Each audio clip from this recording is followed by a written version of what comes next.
I hope that worked. So OBS is always finicky. I'm never sure. I'm about to find out, though. Yeah. OBS is cursed by some ethereal demon. Something like that. It's one of those situations where, Oh, gosh, okay. Yes, it did work, okay. It's one of those situations where, like, it's the only service that really works well. So, even though it has its problems, we can't really do anything else. No. It has a lot of customizability and it's free, so I can't complain too much, but it's like... Man, I wish I could just pay for the convenience of not having to mess with things. When it does... The problem I have with it is when it does screw up, I never know why. Yeah, That's true. my issue, is I never know necessarily how to solve a problem when it happens, and so I have to do like 12 different things and then I solve the problem. I won't get too much more into it because we're going, but Dylan and I had a really funny experience during our second recording of the next upcoming video. He has the same problem I have. The audio thing? The audio thing! Dang! Randomly, without changing anything at all, will have very different audio levels. Okay, interesting. We might be able to deduce what the cause is if it happens enough times now since 2 people have it. I don't know. Yeah. Anyways. Welcome back, everyone. To Umineko, no Naku Koro ni, Chiru, Nocturne of Truth and Illusions, Twilight of the Golden Witch. The first episode of the last episode. Yep. Oh. Last time, a lot happened. We were given the truth, supposedly, quote unquote, although it was said in red that it was true, of what occurred on October 6th, October 4th and 5th, excuse me, 1986. And it was quite... Great, now you got Gwen Lily doing it. It was quite a depressing tale. It was... Yeah. It was all also confined to the Tea Party. Not even. Wait, no, yeah, it was. Yeah, the question mark was afterwards. Never mind. But yeah, so... If you believe the red, which you probably should, because that has seemingly been the one unchanging rule this entire time. Yeah. What really happened was all of the siblings put their differences aside and solved the epitaph very quickly. And then they all ended up killing each other over the gold. Resulting in, with Rudolph and Kyrie being the, like, heartless monster murderers who killed everyone, pretty much. The first killings could be, I know I was ragging on them. I was ragging on Ava because she kept doing it was an accident thing. But you could probably argue that it may have actually been an accident for Ava, and Hideyoshi. Rudolph and Kyrie were straight up just killing people because they wanted to. Yep. And Kyrie especially, we got the big reveal, which is that Kyrie is actually the worst. Yep. And she only had Ange to basically make sure Rudolph married her. And once Rudolph was gone, she was like, I don't care. I'm leaving. Mm-hmm. I'm not doing that anymore. And then Ava killed her. Luckily, yeah. And then Bernkastel very kindly explained to us that Ava escaped to Kuadorian, and then the events that occurred that led us into the Ange route a couple episodes ago, that was all what took place afterwards, which was that Ava survived, and because Ange, according to Bernkastel, because Ange pushed Ava away, Ava pushed Ange away, and they didn't accept each other, even though that could have been a possibility, but that's why that happened, according to Bernkastel. Yeah. Very tragic. But I believe at some point already it's been said, tragedy was fated to befall on October 4th and 5th. Mm-hmm. One way or another, it was bound to happen. But then... And that's... Oh, go ahead. Go ahead. I was just going to say that was the opening of the cat box for that. Yep. And truly, we, the theater goers, technically don't have all of the direct answers, although a lot was given to us to make our own conclusions on last episode. But we still technically don't know exactly who Beatrice really is, besides the fact that it's supposedly Leon. But we don't know who the one in this is, besides she's Beatrice. Or her... We saw everything from her perspective last episode. We didn't see anyone else interacting with her as Yasuda, or all of that stuff. So, there are still some questions, although... I'd say like 90% of everything is probably solvable now with the information that's been given to us. Yep. This last episode, like I said after the end of the last one, this almost seems skippable because everything's been answered. But I assure you it's not, because now we get peak. If you thought episode 4 was crazy, you're in for a wild ride, that's for sure.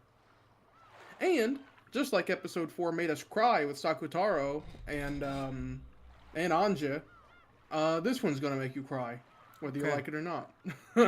We were told at the very end of the last episode in the question marks that this story, this episode, is for Ange.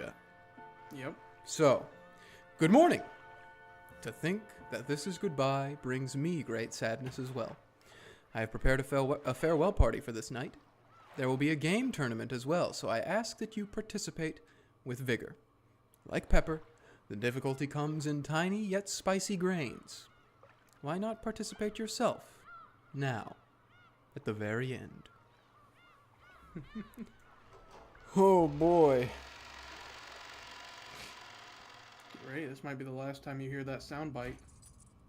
The story is very obviously fictional and fantastic in nature, and any resemblance to existing individuals, organizations, locations, or incidents is entirely coincidental. Yeah. What he said. That's the last time I get to do that. Except maybe until we do Higurashi. Those might be in Higurashi, too. Yeah, I don't know, actually. Starting out strong with one of these. Yep, eerie songs. in the chapel. We're in the chapel. Mm-hmm.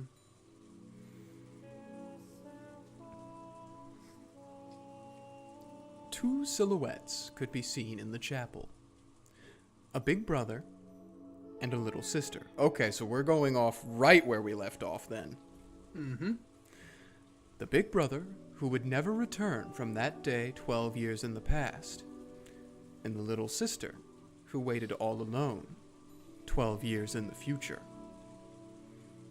However, the big brother knew everything, understood everything, and the little sister knew nothing, understood nothing.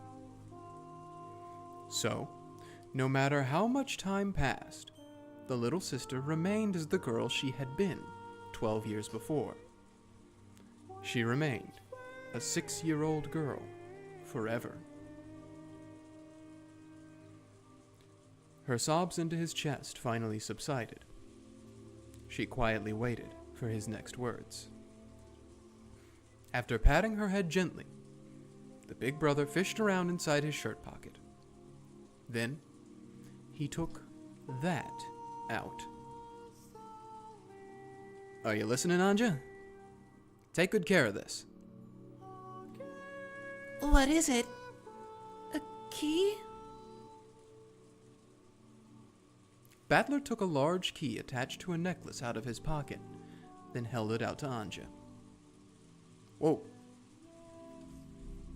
The key. Pretty key. Yeah, it's a nice key. I didn't even notice. That's a butterfly. That's it. Butterfly and roses. Yep, and roses. It was large enough to cover his entire palm. That's a big key. And little Ange probably wouldn't be able to even wrap it around her hand. I said that wrong, but it worked. The key glittered gold and had a beautiful, intricate design.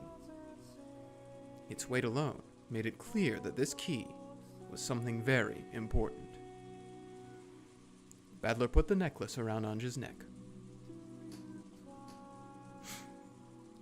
This precious key is yours alone. Oh my God! What? Baby Ange! Yeah. She wears green now. She's even got the key. Yeah. Okay, I workshopped it a little bit.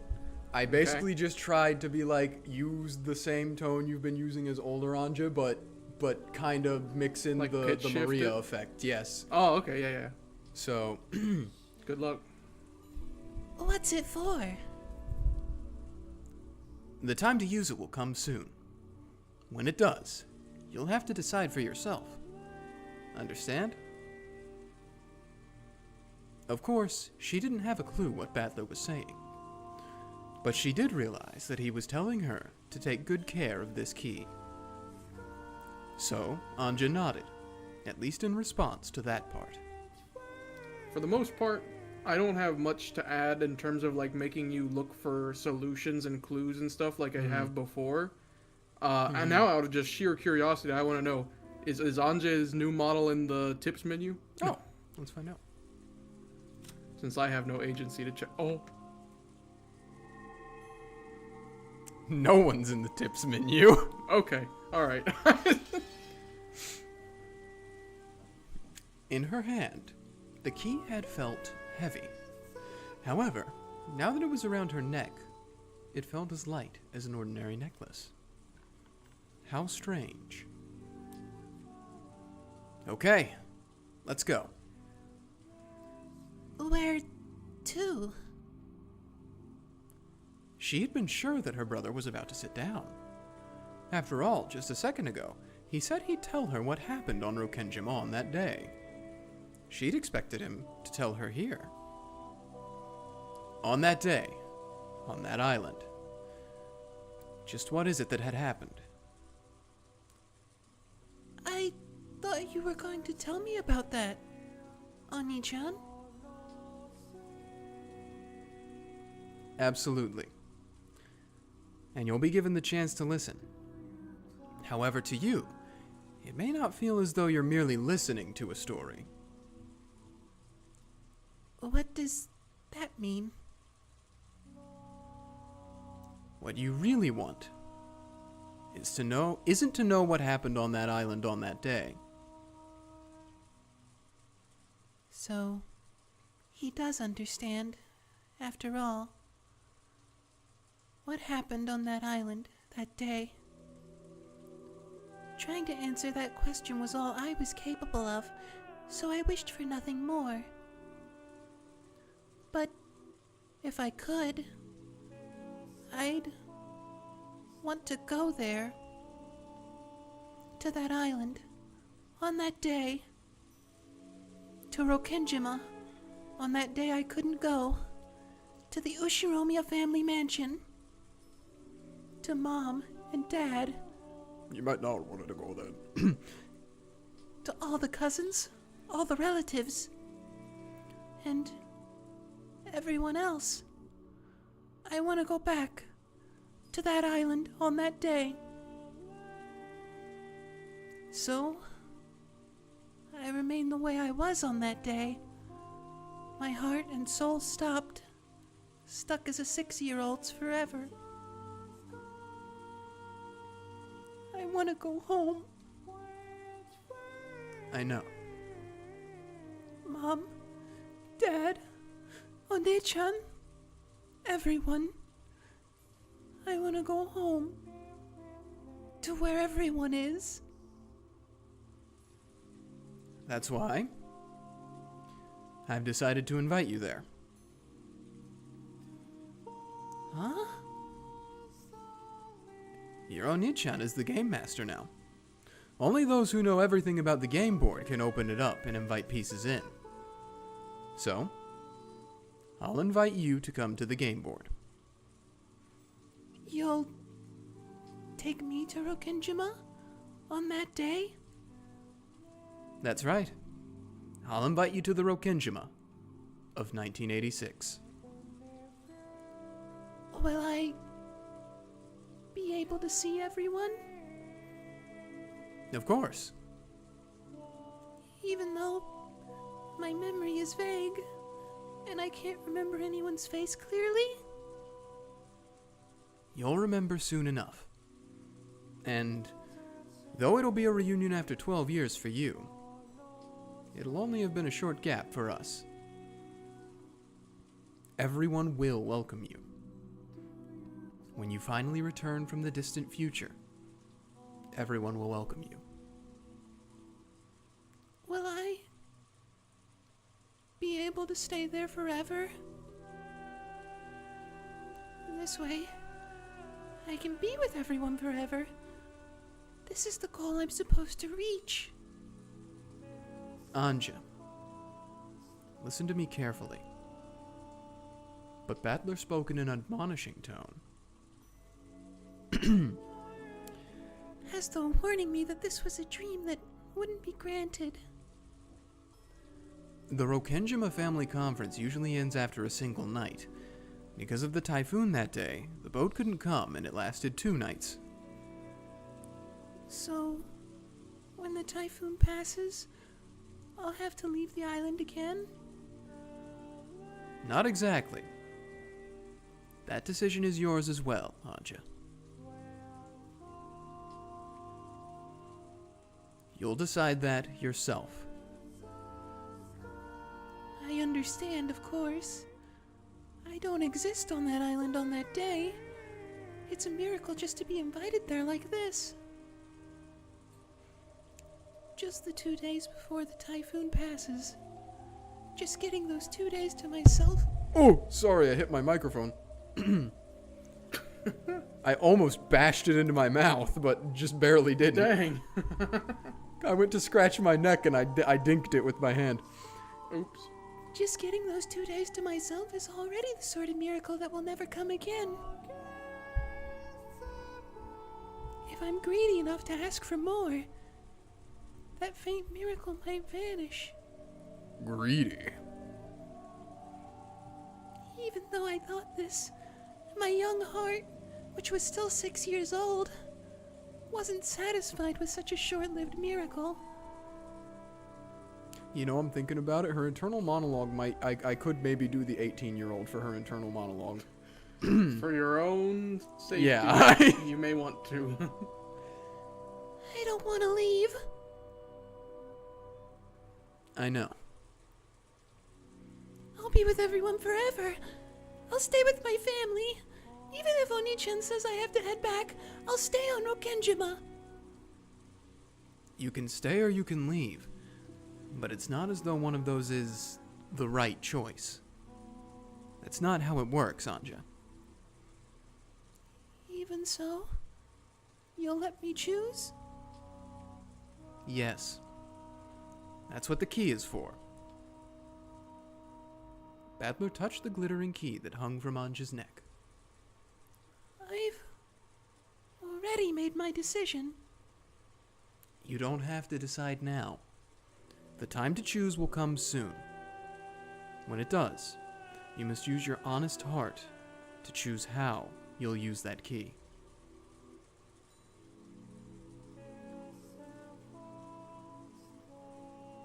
You don't need to listen to anything your Oni-chan tells you. You're free to choose your answer in any way you like. However, if you're a good kid, and if you can trust your Oni-chan, If I can? then believe everything Oni-chan says.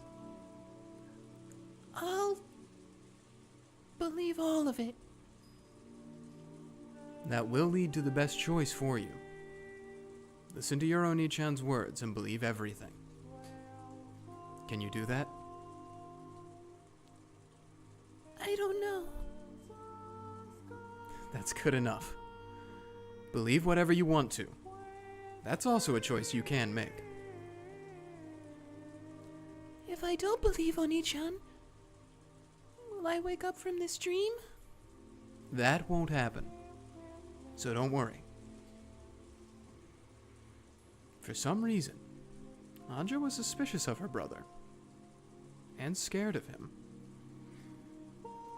Her wish was to remain on that island on that day, together with her family, forever. She was afraid that once she got her 2 miraculous days, her brother might tell her to be satisfied with that and return to 12 years in the future, all alone. I already told you, there is no right decision. You can go, or you can stay. That's for you to decide. And you don't need to make your decision right now. And no one will force me to make either choice? Of course.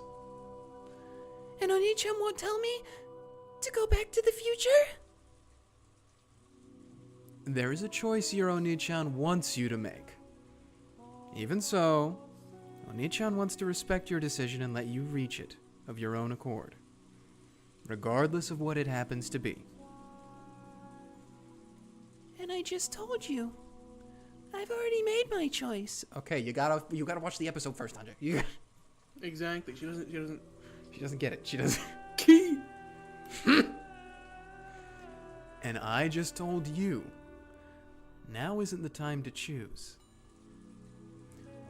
When will it be time? The key will tell you. The large gold key hung from Ange's neck. Her small hand held it tightly.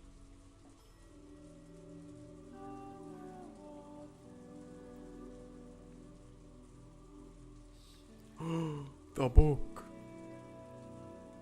At that Butterfly moment, book. she noticed a book lying on the chapel's altar.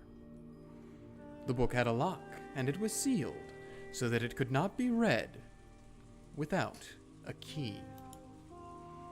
Ange looked between the key hanging at her chest and the book on the altar. Will this key unlock that book? Don't touch that book. His sudden, forceful response made Ange flinch. Battler, realizing he had scared Ange, softened his expression. Come on. Let's go. I'm inviting you to come back to October 4th, 1986. Okay. Battler held out his hand, and Ange gripped it tightly. Then, they started walking. Aww. Mm-hmm. Guess who's gonna be the next thumbnail?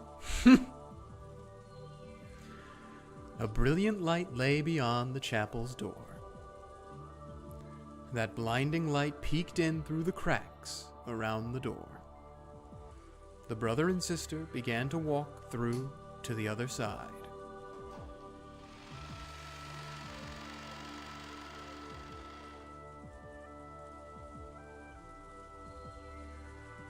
Welcome back, Ange. This will be the last time. I'm opening this game board one last time. For you. The game just for Ange. Are we gonna get hit with it? Is there Is it what are you time? talking about? Gotta get hit with something. The last one. Oh! Is this different from the last one? What? Is this different from the last one? No. Well, the audio, the song is the same. Okay.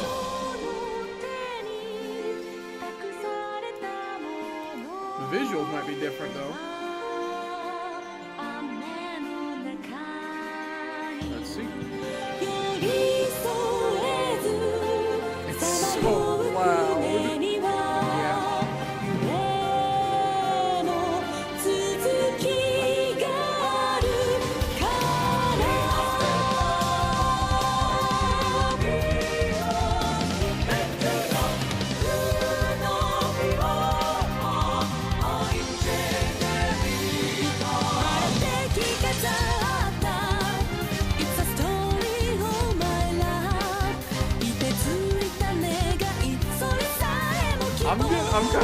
emotional a little bit.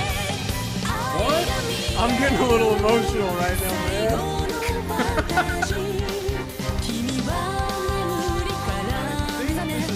Even at like the highlight of the last set. Makes sense.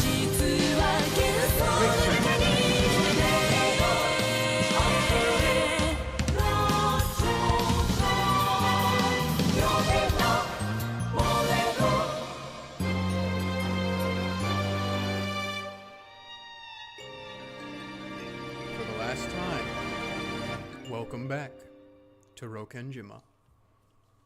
That's right. No spoilers in that. Isn't it crazy? I'm sure we've already talked about it before, but isn't it just crazy how this game started in like episode 2 or 3, making you be like, man, I hate Beatrice, I can't wait till Battler beats her, and just how different things are now.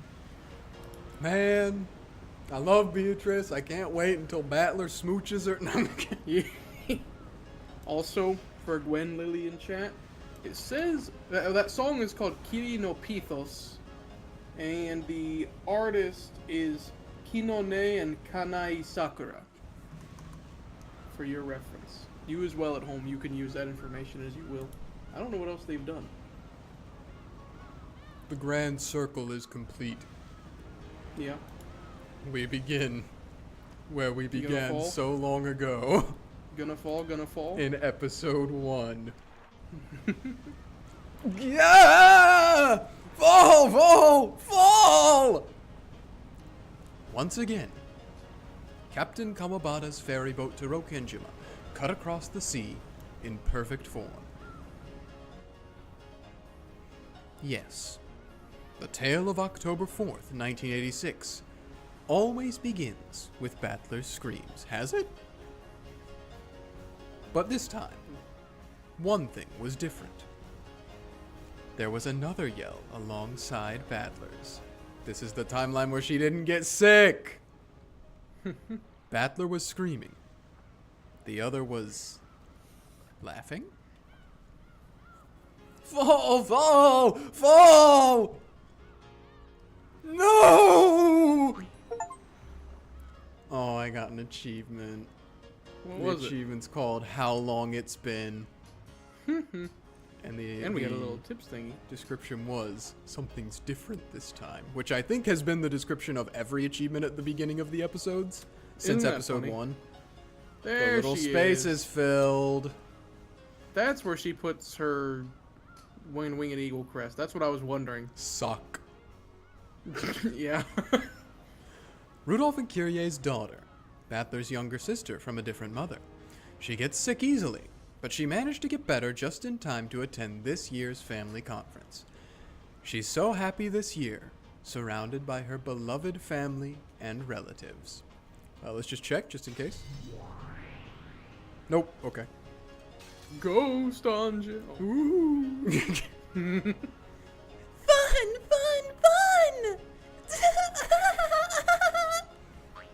Oh, God! Have fun. Battler's face looks funny!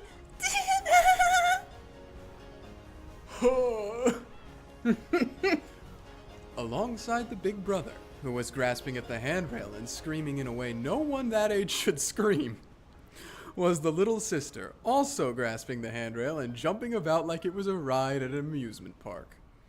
George and the others just couldn't hold in their laughter at the difference. I guess Battler-kun hasn't changed much these past 6 years. He's as energetic as ever. Plus, Ange and Maria look more cheery than usual this year. Could this be the first time we've had all 5 cousins together? Oh, is it? I get it. That explains why it's noisier this year than any year before. George Aniki! This is way too fast, right? I'm begging you. Ask the driver to slow down before it's too late. This is too fast? Battler's so pathetic. I don't know why. It's just like, maybe my subconscious is like you're doing both at the same time. Time for your throat to absolutely die. Yeah. I want to go faster. Faster.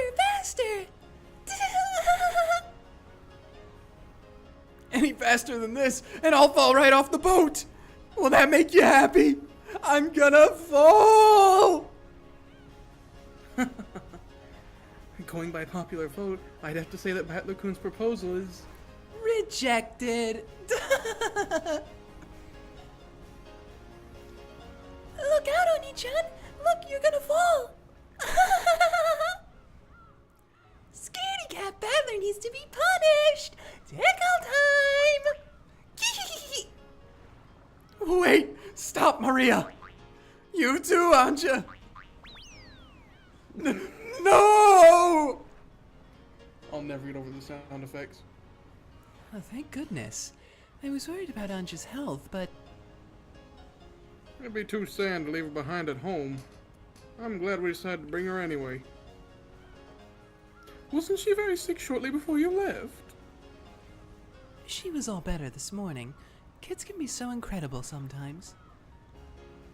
She's the kind of person whose health takes a hit when she's stressed. It's not that strange for people like that to get all better when the big day finally comes. She must really have been looking forward to playing with all 5 of their cousins together. Oh, just watching them play together makes you feel charged with energy, doesn't it? The adults smiled as they watched the children play around. Ange, who had gotten very sick, and who everyone had thought would be absent, made a miraculous recovery. Thanks in part to her strong desire to join in, she had come along to the family conference with the others. And so, for the first time ever, all 5 cousins were gathered together. October 4th, 1986, became a day like no other. Oh, I'm getting double the sinus clearing from the little girl voices. There you go. It's making my nose run.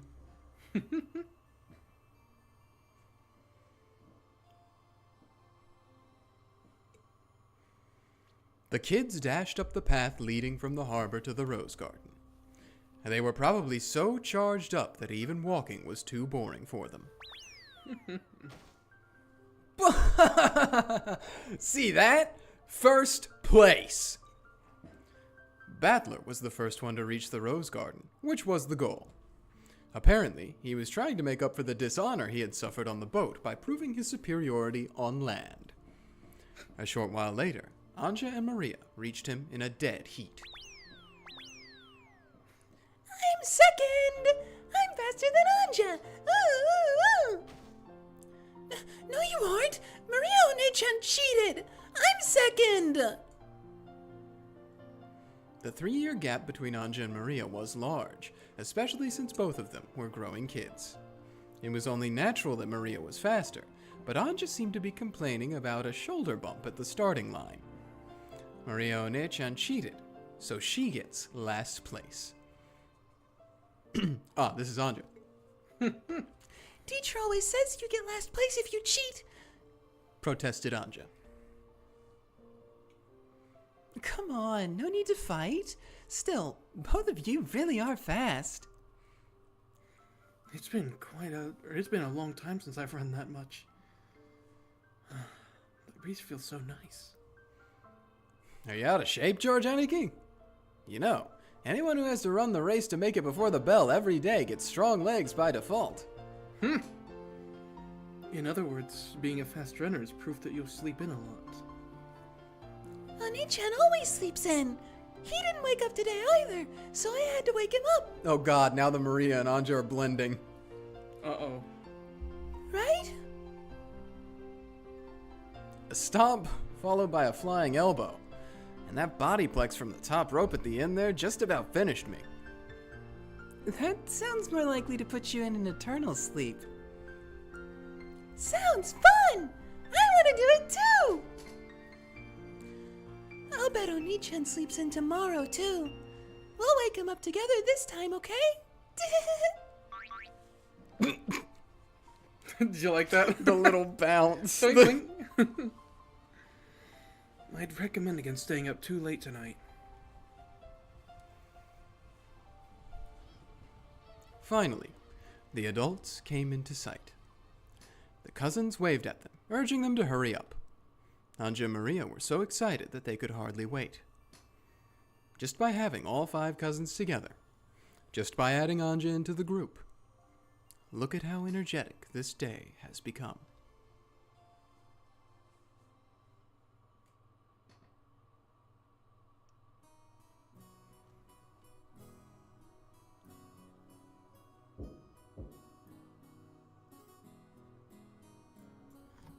Excuse me, the family members have arrived. So they made it. I must let Father know. Are they all in the guest house now? Yes. They will meet you here after they have set down their luggage. Understood. Canon, please show them the way. Shannon, quickly get some tea ready. As you wish, madam. I tried going the other way this time. I usually go high to low. I want to go low to high. Father, it's me, Kraus. It's about time for you to get ready. After Kraus knocked on the door, it opened from the inside. Oh, Dr. Nanjo. How is Father doing? No need to worry. He's changing as we speak. I think he's just a little nervous. Who are you calling nervous? No, I cannot find my favorite one-winged necktie pin. How many times must I tell Natsuhi? My possessions must never be moved without my approval. Okay, this is weird. This is Something weird about that? him actually getting ready for the conference, and it seems like he's gonna attend it. Apparently, Kenzo had been running around for some time just because he couldn't decide on a tie and a tie pin. Kenzo, who felt that the dignity of the family head must always be preserved, usually made a big deal about the head's attire being equally dignified. Dang. Will he make it in time? Do you think you could give us a little longer? We'll come down as soon as he's ready. Understood. I'm counting on you, Dr. Nanjo. Father, I must say, that necktie pin looks splendid on you. This necktie pin, you say? This pin? The family conference is held but once a year. There shall be no compromise. I must have that necktie pin. Where is it? Where? Dang. Kenzo-san, you already looked in that drawer 5 seconds ago. Besides, you own several splendid necktie pins. Is it not stylish to select something fitting to match fate's whims? You think so? What is happening? So, I don't need to use the one-winged eagle pin? As Kraus watched Nancho calm Kenzo down, he started finding it hard to believe that this doctor wasn't his own mother. Look at the sprites, the Kraus sprite Yeah. in that. Well, it was always like this. He always makes a fuss when no one's looking, but when the time comes, he makes his decision with pride. After asking Nanjo to come down by lunch at the latest, Kraus snuck out of the study.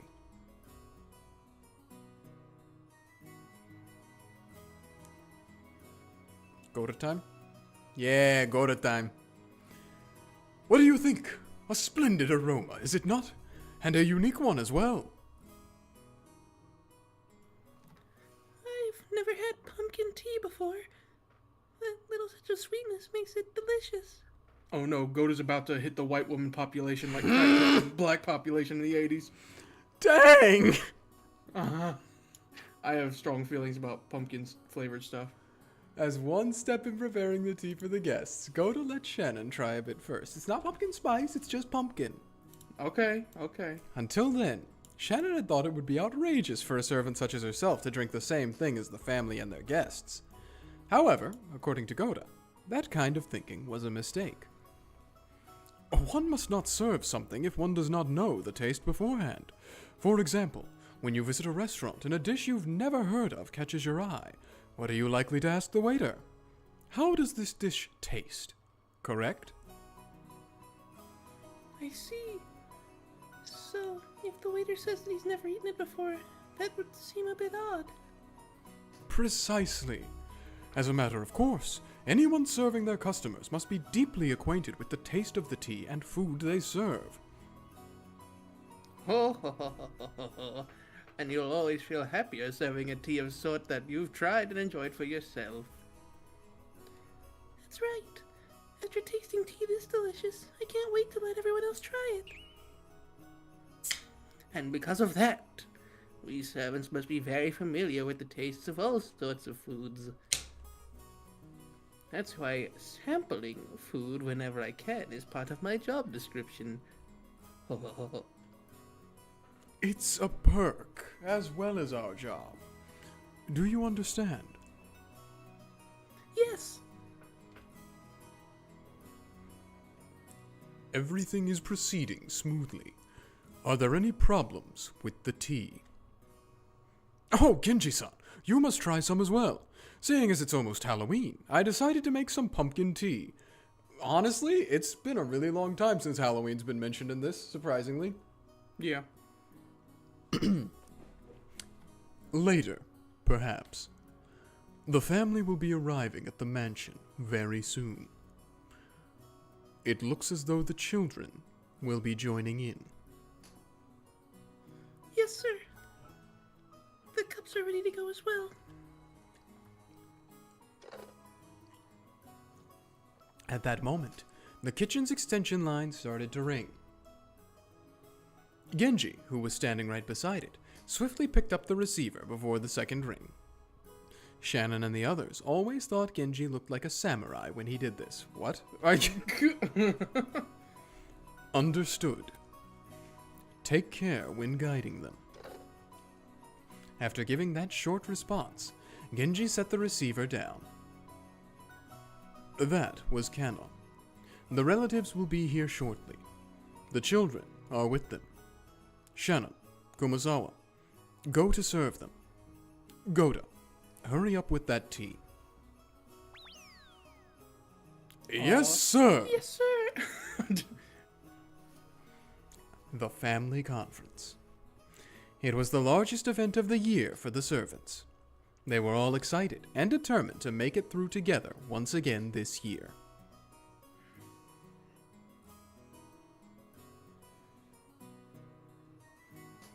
Kraus-sama, I have led the relatives here. Oh, there you are. Were there any troubles on your trip here? Nissan, you've been doing pretty well for yourself lately, haven't you? Isn't it about time you bought a private jet? After all, no one was in the plane but the family, as usual. I'm glad Ange-chan made it. Oh, sorry. I'm glad Ange-chan made it. For some reason, the game separated those two. Yeah, I don't know why it did that. I was so worried when I heard she was too sick to come. Thanks for your concern. She suddenly got all better this morning. My tummy ache went away. I run my tummy clockwise. True. Ooh, that's a magical ritual to heal tummy aches. Now, Maria, quiet down. Oh, is that Battler-kun? You've grown so big. It's been 6 years, hasn't it? You've grown splendidly. Well, I do keep getting bigger, at least. What do you mean by that?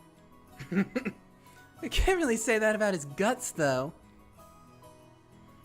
I'm just happy to learn that he's still the same old Battler-kun. Who? I just... I don't know. Everyone? Yeah, true. That's how Hideyoshi laughs, so...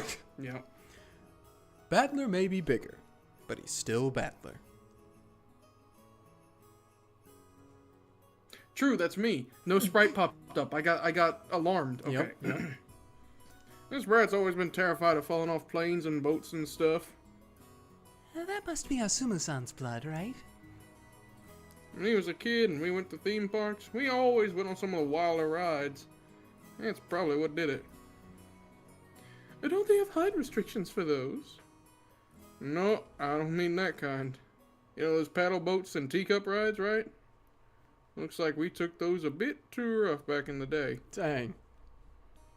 You've always gone a bit overboard on rides like that, Rudolph Nissan. I see.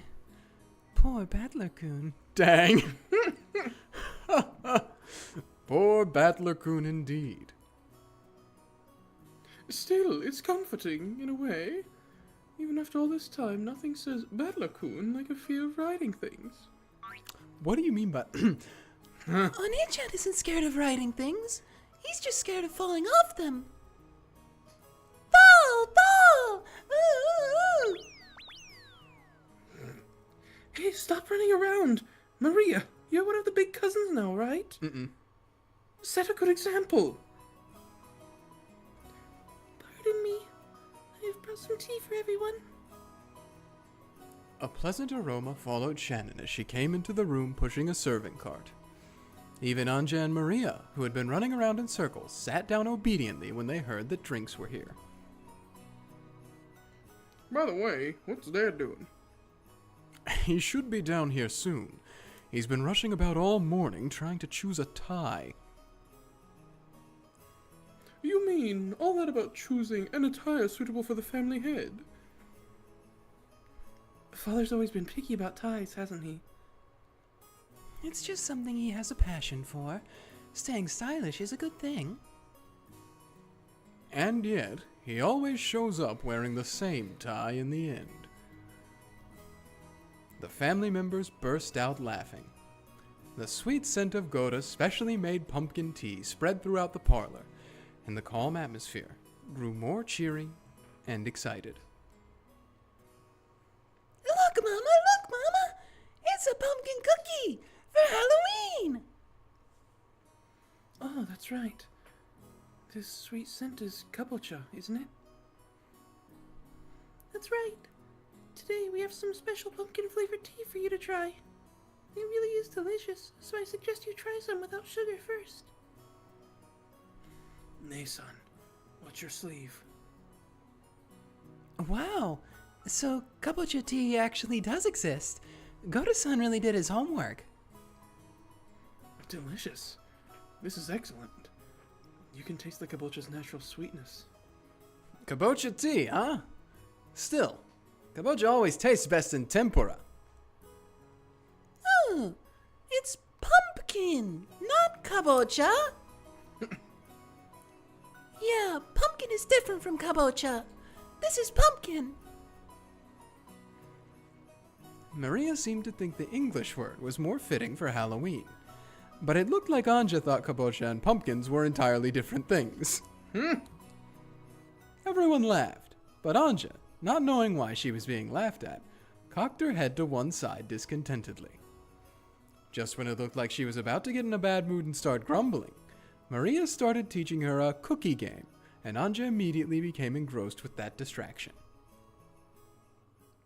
There's a moment I'm waiting for so badly. Then, the sound of approaching footsteps drifted in from the hallway. When the relatives realized whose footsteps those must be, they straightened up. The quick footsteps stopped for a moment just outside the parlor door, as though someone was taking a deep breath and setting up a dramatic pause. Then, the door exploded open as Kinzo yelled out loud with Genji and Nanjo standing behind him.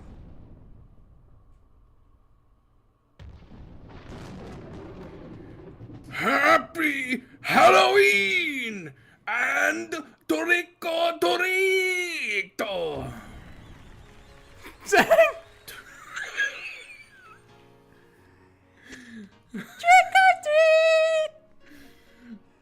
Trick or treat! Trick or treat! Cousin shouted it back. The That's adults the moment I've been returned, waiting on. returned the greeting too, looking embarrassed and refusing to meet his gaze. Is this just the golden timeline where everything's nice and happy and they're a functional family that doesn't all hate each other? Is that what this is right now? You'll see, but I just really, really love that moment I encourage you, because we don't play with the actual voice acting, obviously. After the stream, or just at some point, everybody at home, look up that scene, like with the voice acting. It's beautiful. Ange alone stood there with her mouth open, unable to comprehend what had just happened. Welcome, my grandchildren! If you don't give me a treat, I shall trick you! Go ahead, Maria. This is so weird. It's, yeah. Happy Halloween, Grandfather! I got you a really incredible one this year. You'll be surprised! First time Maria's ever spoken directly to Kinzo in the whole game, I'm pretty sure. Yeah. Maria picked up a present that had been hidden behind a sofa. Come to think of it, all of the relatives were now holding similar packages. Come on, Ange, you too. Give this to Grandfather. Kyrie handed Ange a neatly wrapped present. Oh, Maria! You're always so thoughtful. Grandpa's so happy! As Kinzo took Maria's present, a smile broke out across his face, and he rubbed his cheek up against it. Master.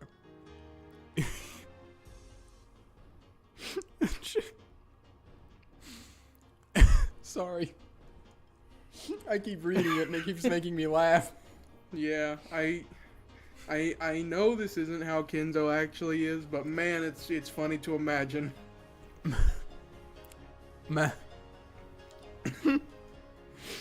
Okay, calm down. Master, your dignity.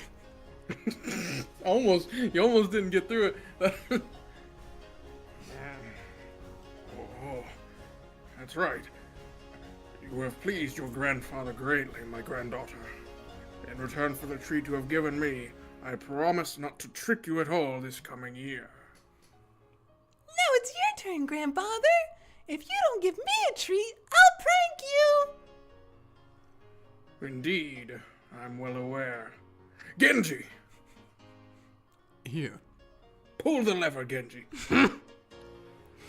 Genji fished through something that looked like Santa Claus's sack and pulled out a present addressed to Maria, handing it over to Kinzo. Here you go, Maria! Here's a present from me! I'm warning you, it's so cute! Such a waste to give it up to you! Dang. Master. Dignity.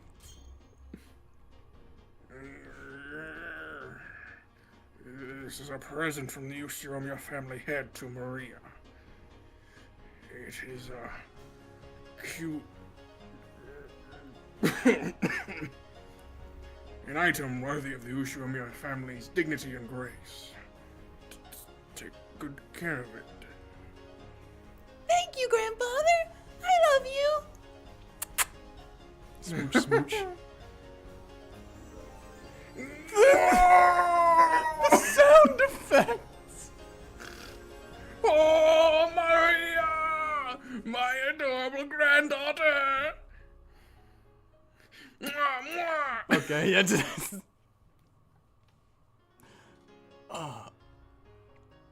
By this point, even Genji had to give up on Kinzo's dignity. Still, the dignity of the family head had lasted a full 10 seconds longer than usual this year. That's crazy. New personal records. Happy Halloween, Grandfather. This is from me. Happy Halloween. This one's mine. It must feel weird for Jessica because she lives with this man. Yeah. I hope you like it. Oh, George, Jessica, I must thank you once again this year. I'm so happy. With tears streaming down his face, Kinzo hugged George and Jessica. Oh, and Battler too. I'm so glad you've returned to the family. It's been lonely without you these 6 years. Well, anyway. Happy Halloween. Not sure if you'll like it, though. Don't worry, Battler. I know you have things you want to say, things you want to ask, but now is not the time.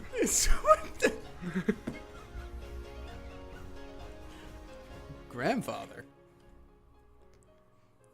I am glad that you have returned to the Yoshiromio family.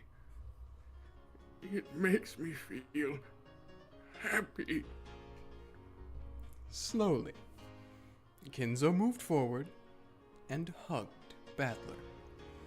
Battler drew back at first, but then he understood Kinzo's feelings and hugged him back. Ange watched this scene play out, shocked. Was Ushiromiya Kinzo always this kind of person? Ange, you're up. Oh, that's me. Go on, give it to Grandfather. Okay. Ange didn't have a clue what was going on. She took the present her mother had given her and walked forward timidly. Kinzo's face, which had looked so cheery a second ago, suddenly became stern as soon as Ange stepped forward. No, it didn't become stern. That expression was the one always worn by the Kinzo inside Ange's mind. This was Ushiromiya Kinzo. He was fickle, short-tempered, and always wore a stern expression on his face. This was the most terrifying person in the Ushiromiya family.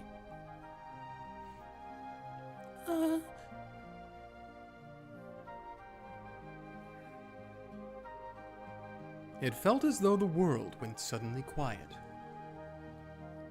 And it only did it, and only did it when I stepped forward.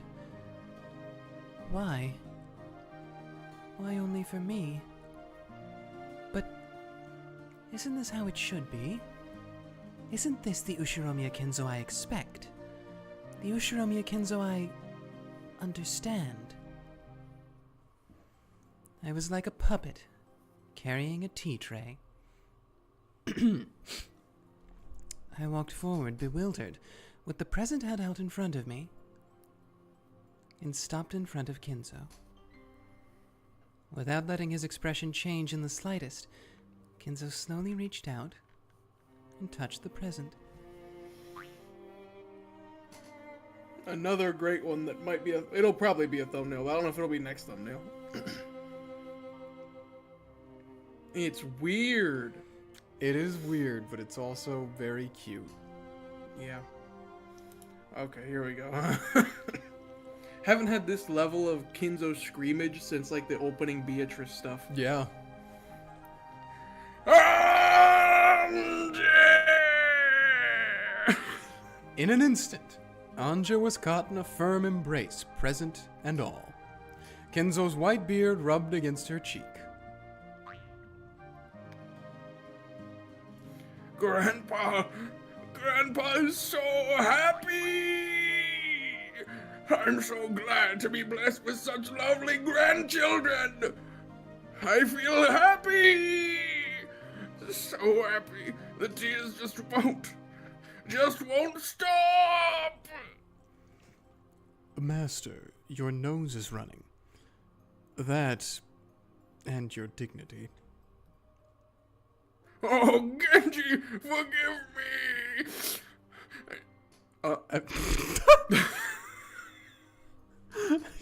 You almost started straight into it. True.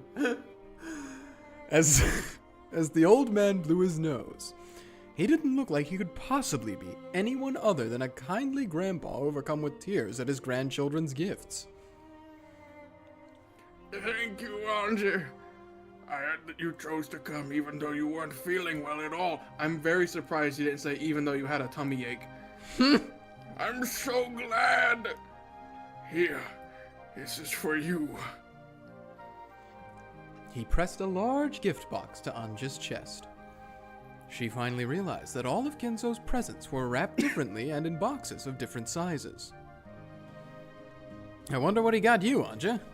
I hear the grandfather always personally chooses what he'll give each one of us. Pretty incredible with all these people. He picks them himself every year.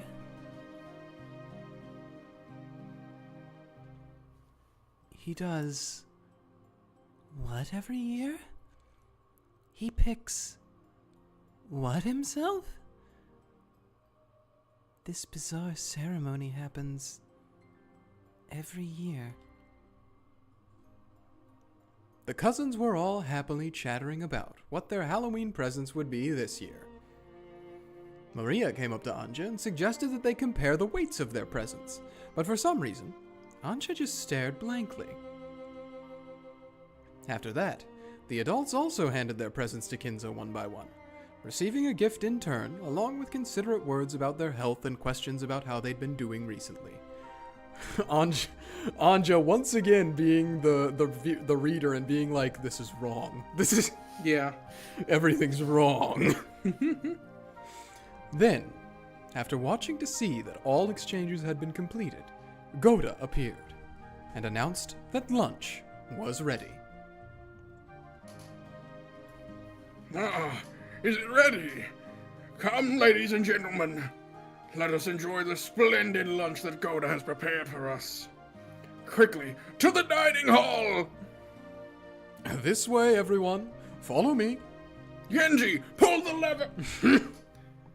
Kinzo just has a series of elaborate levers set up throughout the house. Oh. We will carry your presents to your rooms in the guest house. Please, feel free to leave them here as you leave for lunch. One thing I do want to note, I've been kind of holding off just because I wanted us to get into it a little bit, but I've been holding off on all the like, oh, this is different and this is different. Kenon and Shannon very prominently have been portrayed in the same place together like the entire time so far in this episode. And I feel like that's on purpose. Yep. The relatives stood up, leaving their presents where they lay on tables and sofas, and followed Kinzo out of the parlor. Only Ange remained standing there, stunned, as she clutched the present Kinzo had given her. Meta World time? Or are you just going to talk to yourself?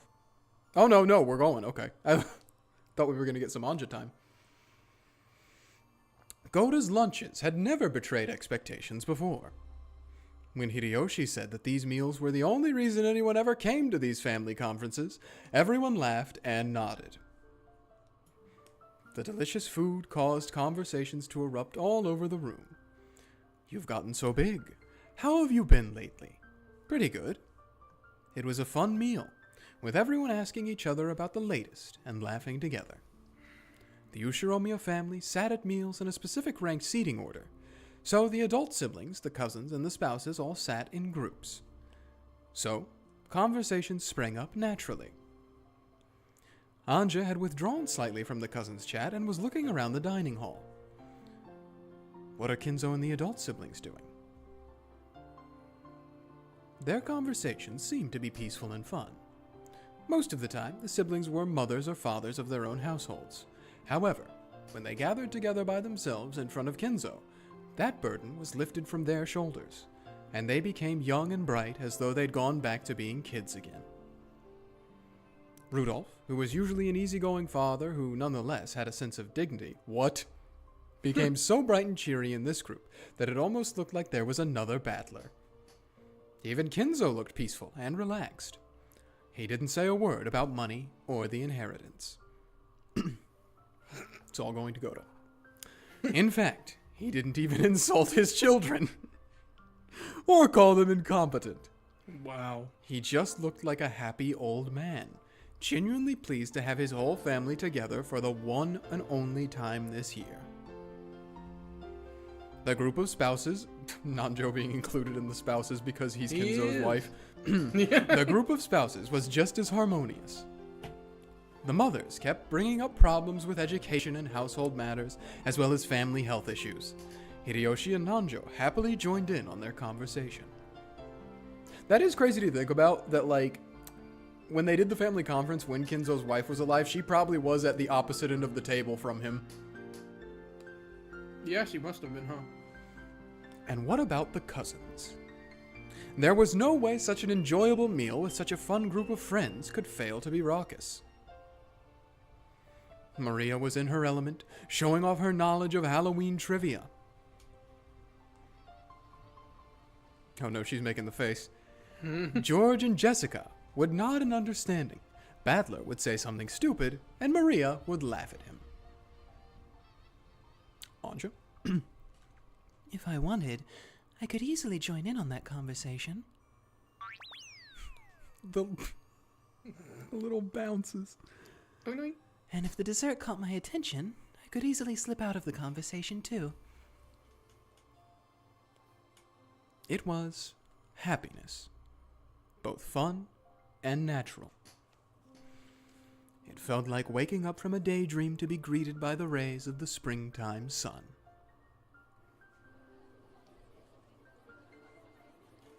According to the weather report, we can expect a big storm sometime tonight. It's supposed to be a typhoon. Looks like we'll be stuck here for more than one night again. I do not mind in the least. You may stay here as long as you wish.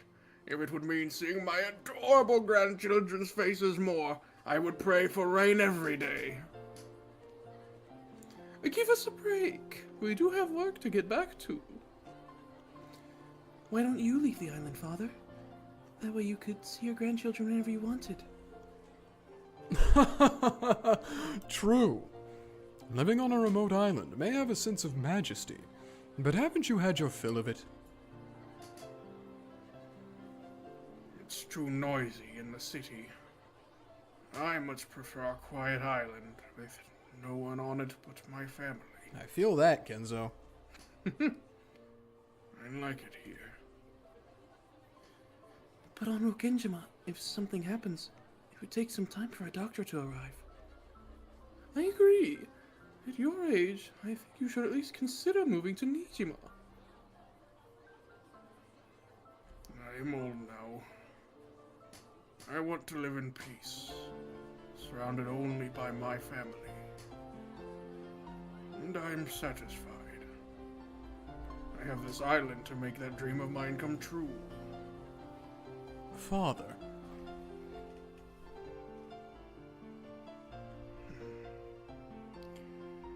It seems I've gotten you all down. Ladies and gentlemen, this ends good as lunch. Grandchildren, it will probably be raining constantly starting tomorrow. Now is your last chance to see clear skies. Why not enjoy the flowers and then take a walk on the beach? That sounds good. Okay, everyone, let's go. Ooh, I want to see the flowers and walk on the beach. We can collect shells and collect glass too. Glass? Yeah. Same wavelength. Collect glass? That, sounds a bit dangerous. Fragments of glass get washed up by the waves and become round, beautiful gems, which drift to shore. Did you forget, Badler? Remember how we used to pick them up together? Oh. Were those glass fragments? I always thought they were just pretty stones. Honestly, fair assumption to make as a child. Have you ever seen a glass gem, Ange? No. Then let's go! I'll show you! Let's go, let's go! But the first to see them gets to keep them! I'm gonna get them all! In that case, I'm not gonna lose either. Let's see who can find the prettiest, biggest glass gem. All right. At times like this, why not be a kid? I'm not gonna lose either. Then we'll head down to the beach. Indeed. Take it easy and enjoy your time together, grandchildren. The cousins rose from their seats and noisily left the dining hall. Maria grabbed Ange's hand and dragged her along. However, Ange's expression was vague and absent-minded, the opposite of Maria's full smile. This feels wrong. Well, good timing. I have to pee, Okay.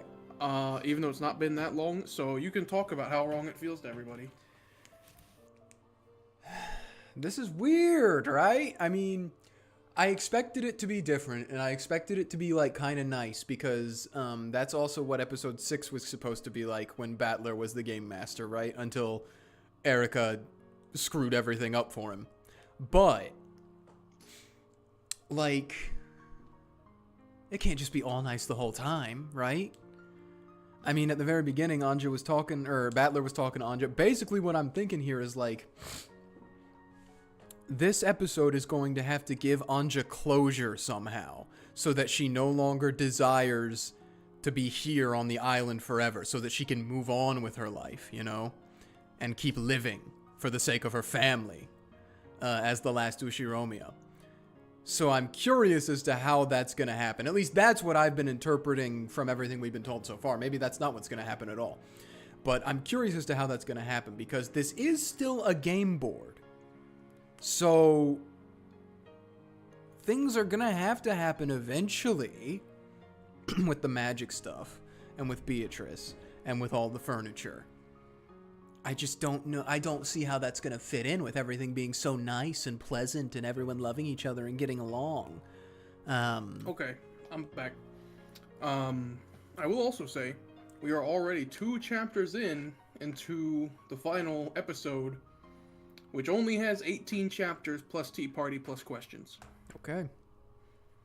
So 16 to go.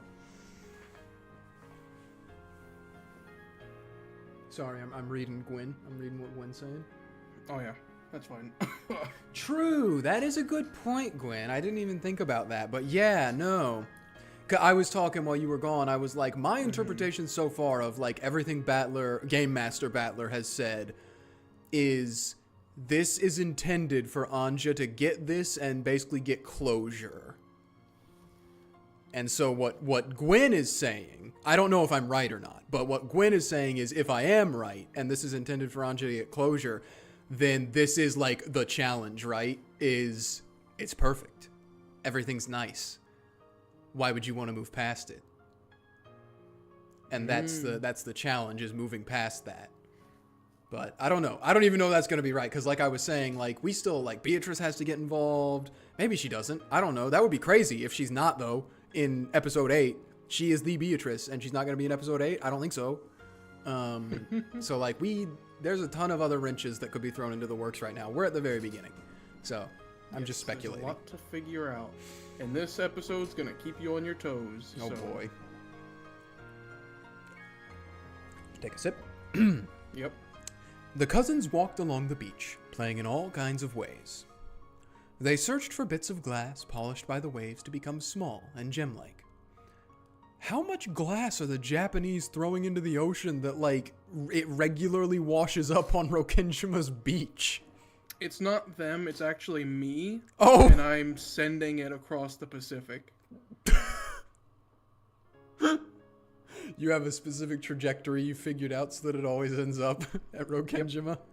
Yep. I was going to say that's just what Erica does when she's not present on the game board. She just sends glass to Rokenjima. I'll tell you, man, by the way, which you know this, but the audience doesn't. When I got that volume of the manga of episode 5, it showed Erica in what she wore on the boat. Oh, I was freaked out. It didn't look right. Was it just like a wetsuit? Yeah, kinda. Oh, okay.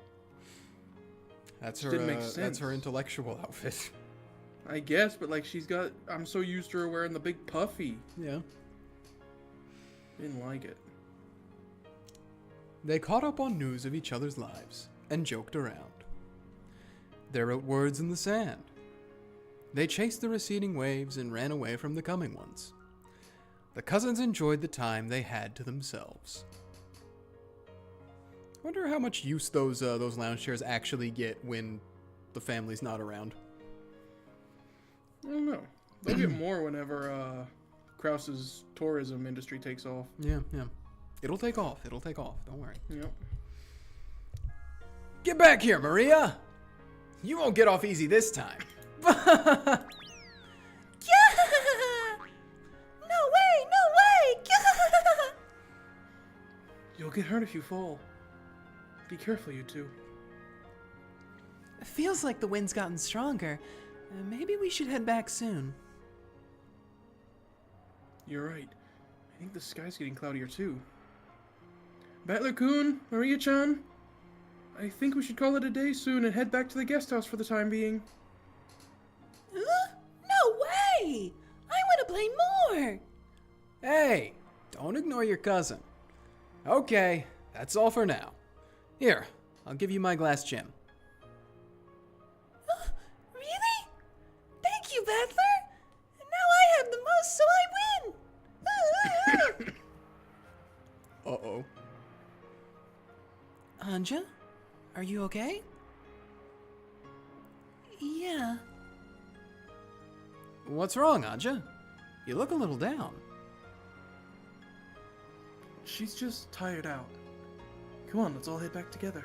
Way to be dismissive, George. Dang, what? He, She's fine. He's Don't just- worry about her. She's... he's just trying to get him inside. He's like, we True. can deal with that when we get in there. True. Ange's expression probably did look tired. However, Battler alone thought he saw something else in it. What's wrong? Can you tell me? It's nothing. She said that, but something in her expression showed that she was unsatisfied for some reason. Since Ange didn't say what it was, and Battler couldn't think of anything, he was unable to guess any more. Well, he does have a history of that. So he squeezed her small hand, silently letting her know that she could tell him whenever she was ready. He is a very good big brother. Mm-hmm. Even though it had seemed like such a bright, sunny day a second ago, the sky turned gray, and the wind started to feel more annoying than pleasant. If they waited around, they would probably see scattered raindrops as well, soon. I guess it'll be raining the whole time from now on. What a pain. Time to play cards! Still, even though it didn't last long, it was fun to be a kid again. I can't wait to show Mama this glass gem. I'm gonna tell her I won. Hey! Even though you only won because I gave you mine. I got it, so it's mine. So I won. Ange walked distractedly, pulled along by her brother. George and the others thought that she had probably woken up too early and was tired, so they didn't try to talk to her much.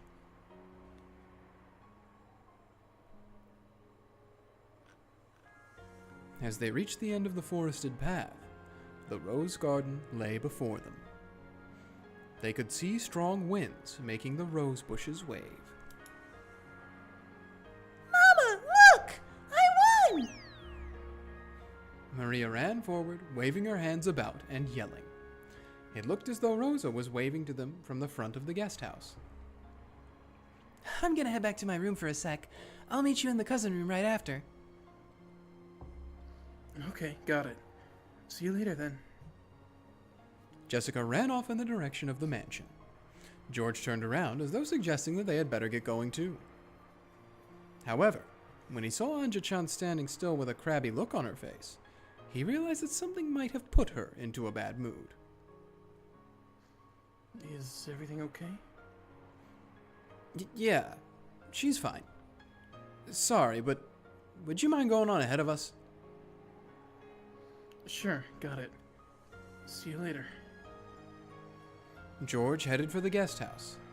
The only ones left in the rose garden were Battler, who was waving at George, and Ange, who was still staring at the ground and holding Battler's hand. For the past few minutes, he had repeatedly asked Ange what was wrong. He realized that this wasn't anything like a stomachache or something obvious that had made her grumpy. However, young girls sometimes get upset for reasons that only they can understand. Children sometimes get upset for reasons that they can only understand. Battler knew this, so he didn't rush her in any way, and continued to gaze around the beautiful rose garden, holding her hand.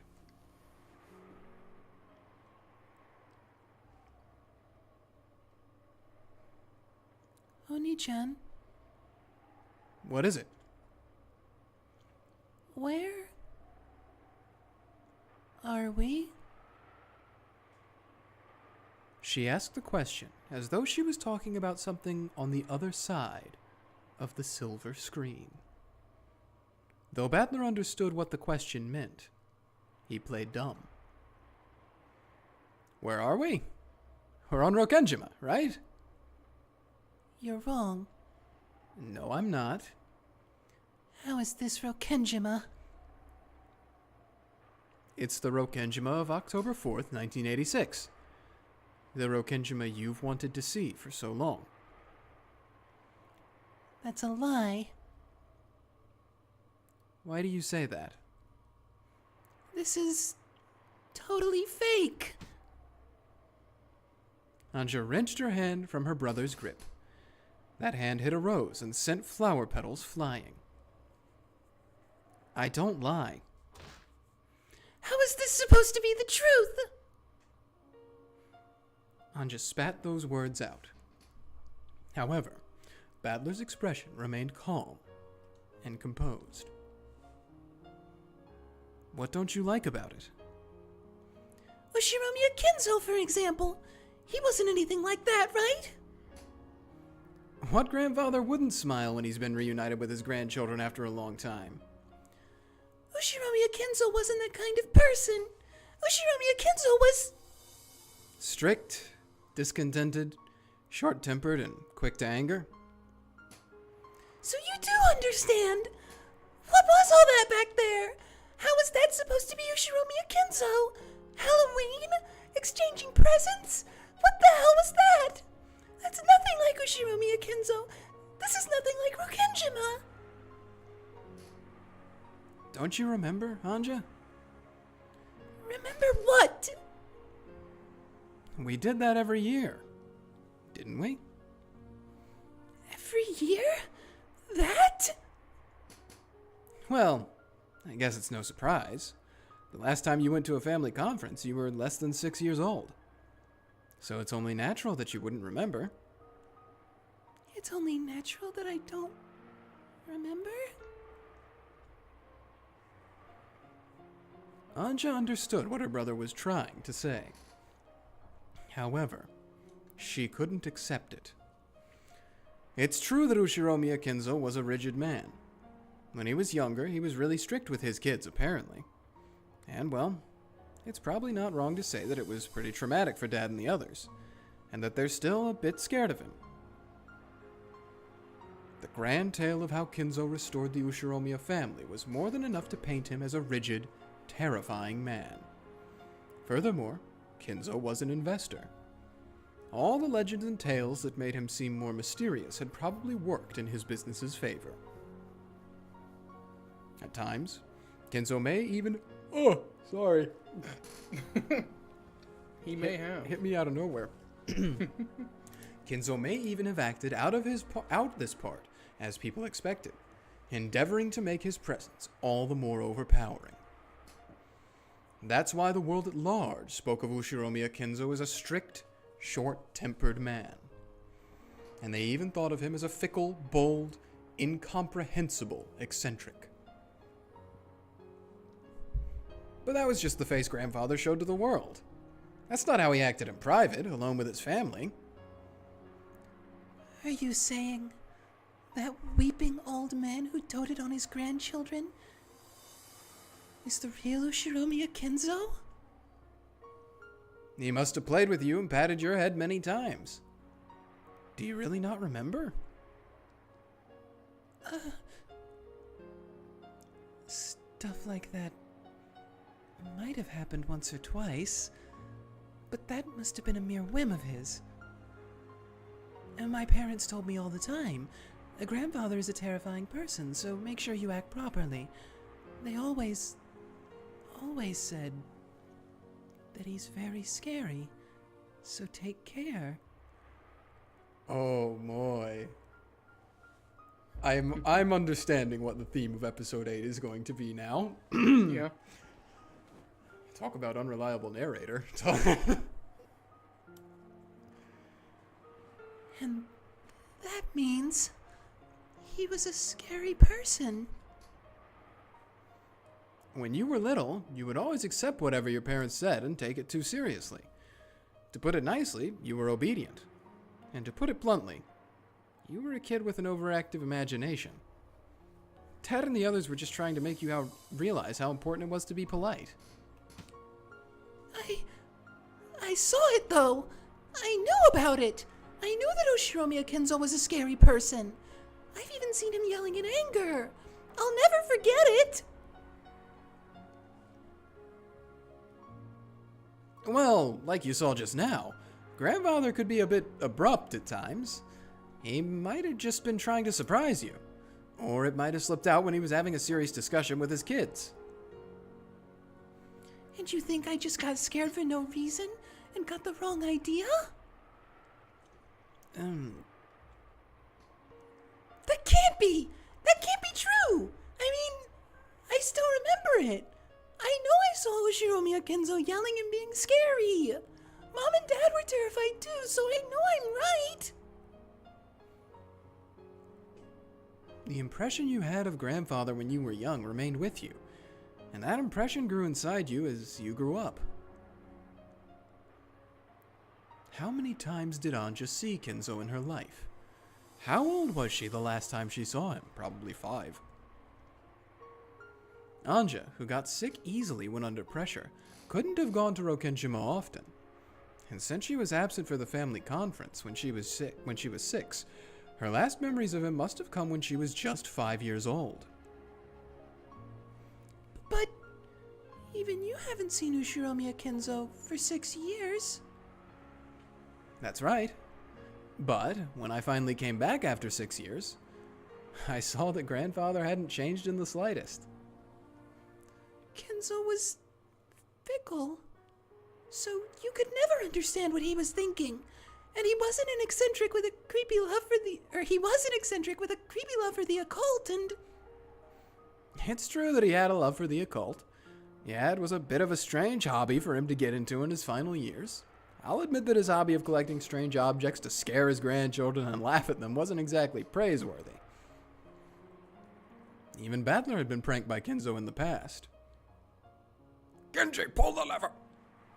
He'd do things like showing off in a attaché case with 7 strange stakes in it, and say something about how they were once used in the Middle Ages to gouge the hearts of victims in a witch's ceremony.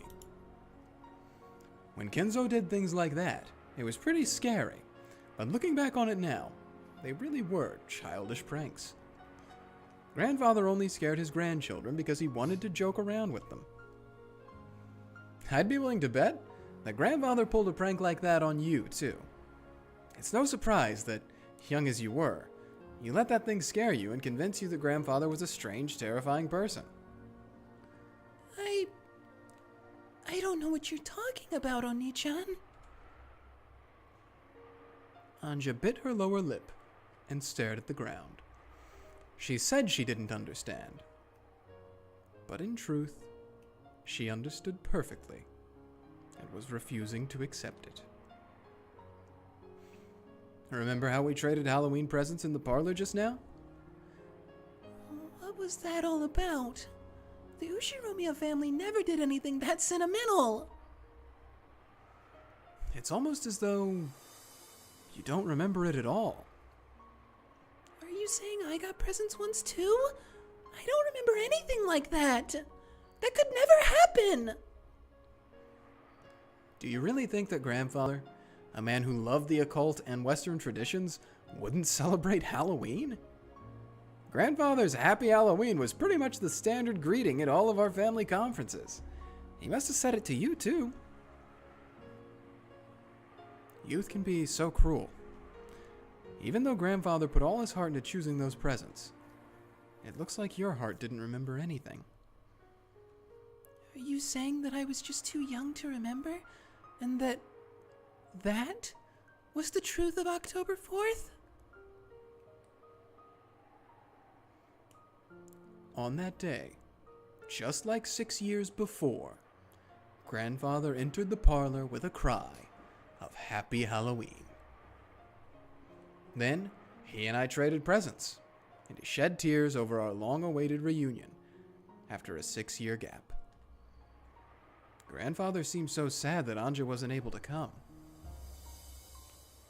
So he gave Kyrie-san a present, telling her to make sure that Ange got it. I never heard anything about a present like that. Mom never gave it to me. True. She never had the chance. I don't believe it. I won't believe that was Ushiromiya Kenzo. Then what about the family conference itself? Wasn't there a tense argument over the distribution of the inheritance? Oh, weird half cut? Yeah. All of the adult siblings were in money trouble. That's why they all long for Kenzo's inheritance money. Ange, where did you hear that from? What do you mean where? It's the truth, isn't it? Do you think Dad would talk to you about financial difficulties with his company when you were that age? And not just Dad. Even if Uncle Kraus, Aunt Eva, and Aunt Rosa were in money trouble and wanted Kenzo's inheritance money, do you really think they'd talk about it in front of you? But it's true, isn't it? In the end, it was true. Ange's words were not mistaken. Not only Rudolph, but even Kraus, Hideyoshi, and Rosa. And no Eva, okay. Well, I guess Hideyoshi's the president of the company. Had companies in money trouble. People started talking about the Rokenjima explosion accident as though it was some sort of conspiracy. And a mystery imagined by the public covered the island. Weekly magazines and television shows researched the circumstances of Chinzo's children at the time. And in the future, where Ange lived, that research had been made public. You learned about all of that after 1986. But it's a fact, isn't it? There's no difference between facts and truth. Does that prove that the inheritance created a strained atmosphere between the relatives on Rokenjima? I guess that might fit with your memory of your parents telling you repeatedly to be extra polite at the family conference. Are you saying that what I know about Rokenjima, what I know about the Ushiromiya family, is wrong? You're the one who's wrong, Oni-chan! There's no way something like that could be possible! I won't accept that was Ushiromiya Kenzo! I could never accept that! So, you don't believe, Ange? That's right! I don't believe! I don't understand why you're showing me something like this! After all, this is your game! No, your game board, isn't it? First it was Beato and Burn, one which after another has sneered at my fate, trying to make me surrender their games. But I want the truth. Witch illusions won't work on me. Now I get it, you damn witches. So you've sent Oni-chan as a final assassin to finish me off. You're right. This is my game. So of course, this is my tale, and I'm the one making it. That's why I'm able to add in what-if situations, like what would happen if you came to the island too. See? You made this tale. It's all a pack of lies, a fiction you created. You're right. This is all a fiction I created. See? You've admitted it. You have, haven't you? Just like I thought this is a lie you made. Why are you lying to me? Why won't you tell me the truth? Because there's something I need you to understand. Something more important than the truth. Something more important than the truth? What the hell are you talking about? The purpose of my game is to make you understand that. Just as Beato's games were made to make Battler believe in witches, Battler's game was made to show Ange something that was more important than the truth. Games never bring about their intended ends by force. After all, Beato's game could never be won for all eternity, unless Battler acknowledged witches on his own. Battler's game was the same. Battler couldn't win in this game, unless Ange acknowledged it herself. So, Battler had advanced this game just as Beato had done in the past. To believe it or not. To accept it or not. The decision lay solely in the hands of the opponent.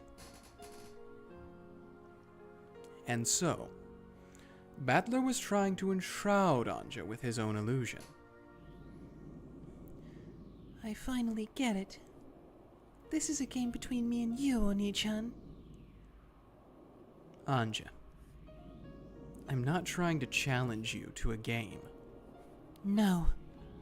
This is a game. I made a wish hoping to learn the truth of October 4th, 1986. And so, you invited me to this game, saying that you'd show me the truth. And now, you're showing me this strange illusion, trying to make me believe that it's the truth. Well, too bad. I'm already used to dealing with witches. I can totally tell that you're trying to use that kind face of yours to trick me.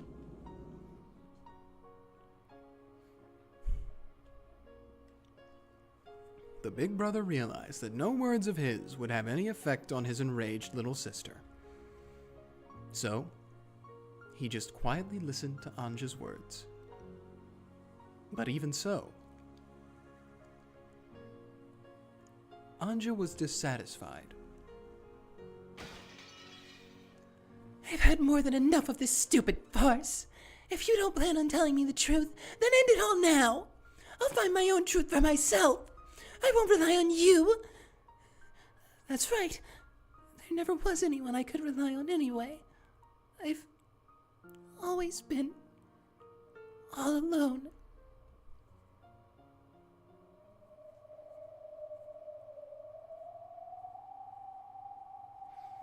Sorry. I won't let you leave this game. That's right. Unless the game master admits defeat, the game never ends, right? That isn't what I meant. I'm just telling you to stay quiet and listen. Oh, sure. I'll just stay quiet then. Even if a player isn't around, the pieces move just by themselves, and the game moves forward. Isn't that how it works? That's right. A player can step back and become an observer for a while if they want. And they can return and join in whenever they want to. Then I'll do that. This is an endurance contest. It'll keep on going until you stop trying to cover up the truth. That sounds familiar.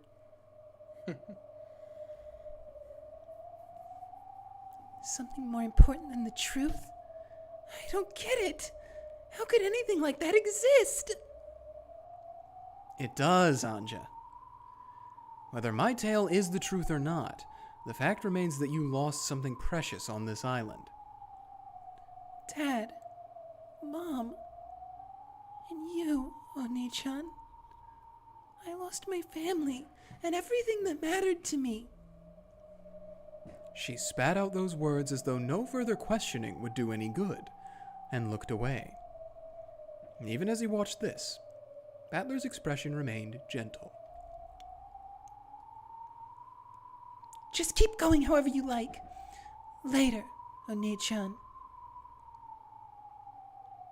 At least make sure you watch the tail.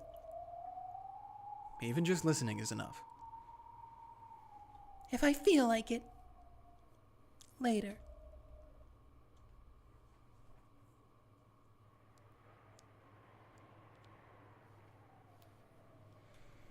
Ange's eyes clouded.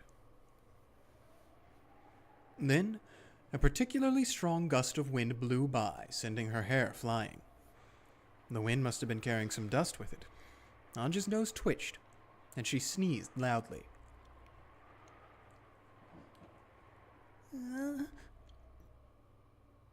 Oni-chan? What is it? How long are we gonna stand here? The weather's all weird. Let's go back to the guest house. Ange's eyes weren't cloudy anymore. However, the tone and atmosphere about those eyes seemed somehow different from before. In a manner typical of young girls, Ange signaled that she was too bored and wanted to go do something. This Ange was clearly a 6-year-old Ange. Good point. Then why don't you head back to the guest house now? I'm gonna stay here. Why? It'll start raining soon. It won't be long now, so I'll wait here a bit longer. You're waiting here? Who are you waiting for? Huh?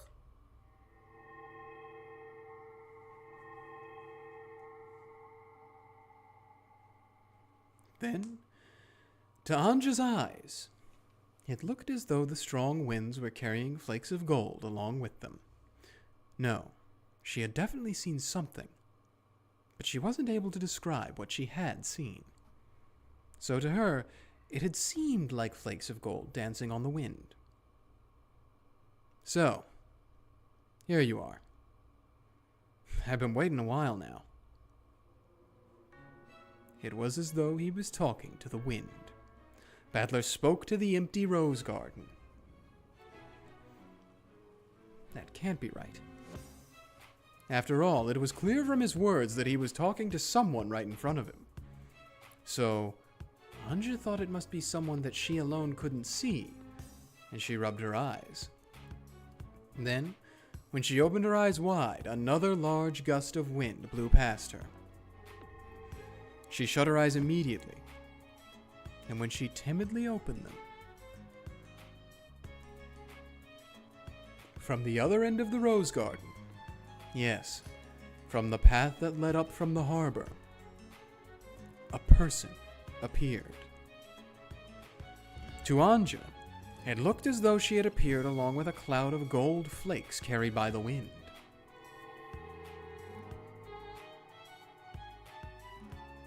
You're late, Beato. Am I? I'd call it early. You should ride in the boat with us every now and then. You mean grasp the handrail and scream alongside you?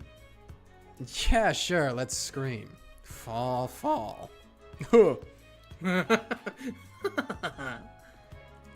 see. How interesting. Yes, I suppose I did arrive too late. The pair casually walked up to each other and hugged. Oh, that's weird. That's weird having them be so personal. I know. They did get married at the end of the last time they were together, but that we had like never seen anything, and there was no physicality in their relationship before that. Yeah. It looked like a pair of friends being reunited after several years. Ange, surprised by this unfamiliar woman, looked for somewhere to hide. Aww. However, her eyes met Beato's, and she was unable to escape. Oh, then you must be Ange. She was shocked to hear this unfamiliar woman suddenly use her name. Look, even she can be so cute when she's 6 years old. Oh, Oni-chan? Who is this person? A friend of mine. A friend? How can you say that? Dang! Oni-chan's friend? This is Beatrice. You've heard from grandfather, haven't you? About the golden witch who gave the Ushiromiya family its gold? Haven't I heard that before? The Golden Witch. Now I remember. That was the scary witch who would snatch you up and carry you off into the forest if you didn't listen to your parents or stayed up too late on Rokenjima. Mom said that on rainy nights, if you look out the window at the dark forest, you might see the witch looking back at you and get snatched away. Which must mean that I'm supposed to be wandering about in the cold rain, looking into each window to find kids staying up too late? How pathetic that would be. Good point. Ange, your parents just made that story up to get you to go to bed on time. Beatrice doesn't do stuff like that. Very well, allow me to introduce myself. I am Beatrice, the Golden Witch. I heard a jingle. Ding. There she is. The Golden Witch who has lived for 1,000 years. Is this the anime? She's been called here for a ceremony involving the return of a vast amount of gold. Rokenjima no longer has any need for the old arguments and tragedies. All right. Yeah. Or her grandchild, at least. Grandchild? That grandchild part's a bit of a killjoy. Well, it's true, isn't it? The person the grandfather got the gold from and called the Golden Witch was your grandmother, right? I guess. The grandchild of the Golden Witch, am I? Ah, can't I get a better title than that? Is this person a witch? Yep, she is. She's a guest who's been invited to the family conference today. She isn't a scary witch? She's not gonna take me away into the forest. Damn Rudolph and Kyrie. Just what do they think they're telling this kid about me? I don't do things like that. I'll lodge a firm protest later. She looked like a fiercely emotional person. But she wasn't at all what Ange had expected the creepy Golden Witch to be like. She was very loud, overreacting to everything. Nothing at all like the witch Maria One-chan had talked about, who had lived for 1,000 years and had various servants from the demon world. She looked, well, like an energetic young woman, and the kind Ange's mom might have gotten along great with. Her brother and the witch talked together happily like a pair of close friends. Dogs tend not to trust people they meet for the first time. However, people say that they calm down once they see that their owner is on good terms with the stranger. Are you comparing Ange to a dog game? Mm-hmm. Surely something similar to this was going on in Ange's heart. Ange kept staring at this pushy, temperamental woman who called herself a witch, as she chatted happily with her brother.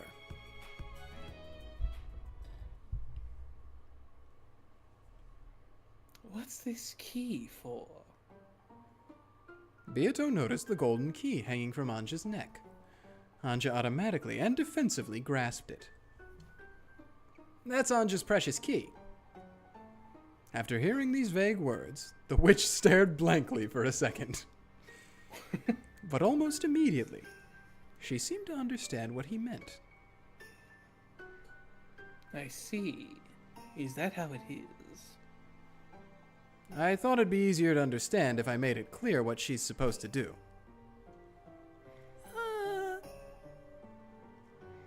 Fear not, Ange. No one's going to steal your precious key. Are you sure? Of course. That key belongs to you, and the choice is yours. Battler and the rest of us are merely signposts to guide you on your path. Huh? When her brother gave her the key, he had said that it was very important, so she had to take good care of it. Ange didn't have a clue what the key was for, but it looked like Beato did. However, just like her brother had done earlier, Beato only spoke in riddles. This irritated Ange. But for the time being, the Golden Witch said that she didn't intend to steal the key, so Ange calmed down a little. Do you know what this key is used for? But of course. However, I cannot tell you, Why not? because you must decide how to use that key for yourself. The witch said the same thing. Oh, sorry. The witch said the same thing as my brother. The pair nodded to each other, but it was all Greek to me. It felt like someone had laid out a riddle that everyone knew but me, and everyone was making fun of me. You'll know soon enough. Don't waste time thinking about it. Ange held the key tightly. Even if she didn't understand what it meant, it was her own key, and her big brother had told her to take good care of it. With her youthful suspicion, she was scared that the witch might ask her to hand it over, saying that she'd teach her how to use it. Of course, her thoughts showed up clearly on her face. The witch couldn't help but laugh at that honest expression. Fear not.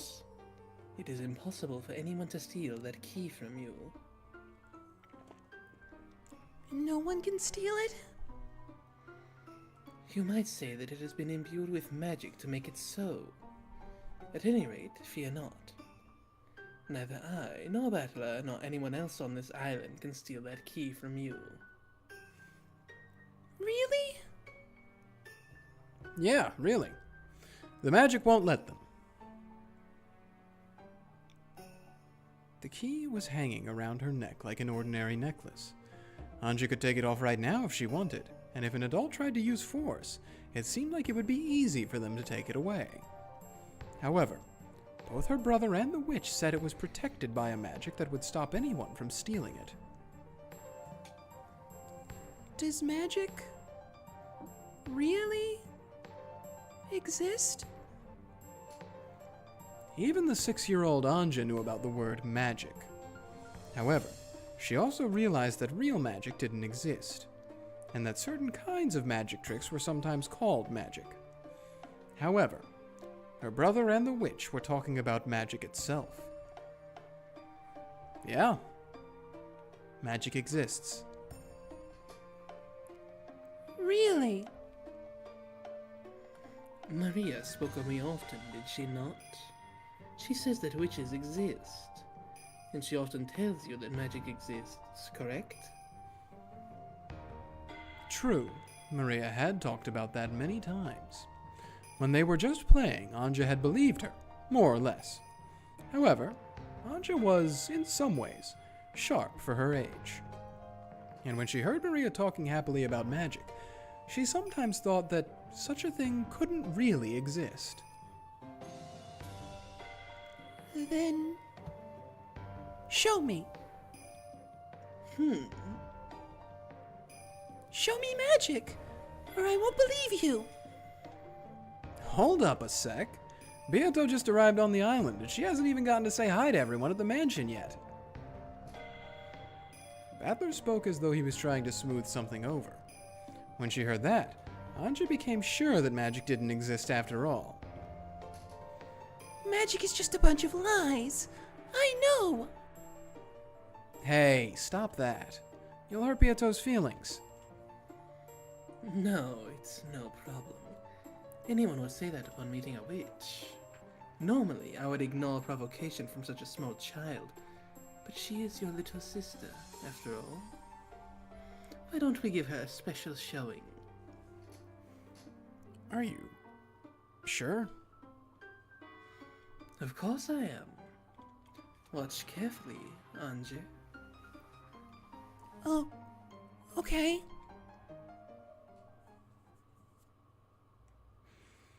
Though Ange had challenged the witch, now that she was about to be shown magic, she looked a bit hesitant. She gulped, then stared up at the witch's face. The witch held out her left hand, bringing it close to Ange's face. Then, she slowly spread her fingers. Ange, thinking that she was about to be turned into a frog, shrank back. However, after waiting a while and grinding her teeth, she realized that nothing was happening. So, the part of her that had been scared began to get angry. Nothing's happening.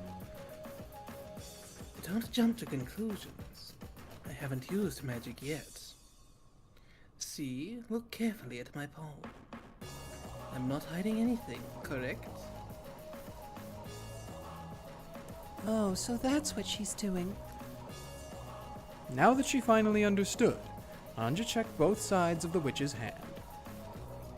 Yeah? There's nothing there. Watch closely. I'll make a fist, and then stretch out my index finger. She stretched out her index finger and held it right in front of Ange's eyes. Ange, thinking that she'd lose the game if she took a step back, stood her ground and concentrated on the fingertip. Watch the tip of my finger closely. Ready? It'll be fast. The witch rapidly lifted her index finger high into the air, pointing at the heavens. Just as Ange looked up to see the finger raised high, it swung down as though trying to dodge her gaze. In that manner, up, down, left, right, then left again. Ange, feeling as though she'd lose it if she couldn't keep up with the fingertip, swung her face this way and that, looking serious. Ever since she was very young, Ange had hated to lose. She would take even the most trivial games seriously, determined not to lose to the adults. The witch's hand moved faster and faster. Ange didn't lose track of it. Then the high pointing finger was swung down all of a sudden. The index finger curled up again, and the hand was held in a simple fist. Could it be that something was going to come out of that hand? Ange, who had suspected that this might happen, had followed the finger very closely. There was no way that once empty hand could have grabbed anything. Ready? I'm going to open my hand. The witch slowly opened her right fist. And there, What? How? How, Oni-chan? the witch gave the cutely wrapped candy to Ange as a present. Ange took it and desperately searched for some kind of trick on it, but it was just an everyday, ordinary candy. How? That was a trick, wasn't it, Oni-chan? Oni-chan! Nope, that was magic. You were watching the whole time, weren't you?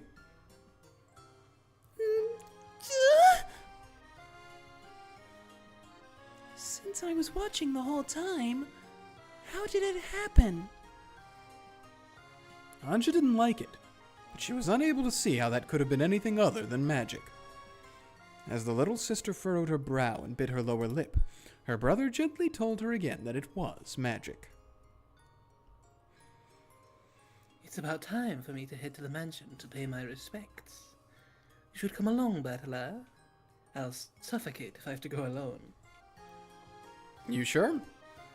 Then I'll join you. What about you, Ange? Will you go back to the guest house? I want to stay with you, Oni-chan. She still couldn't accept it. However, could it really be? She still looked grumpy, but it looked like she was getting interested in this witch. Then let us go. The Golden Witch returns.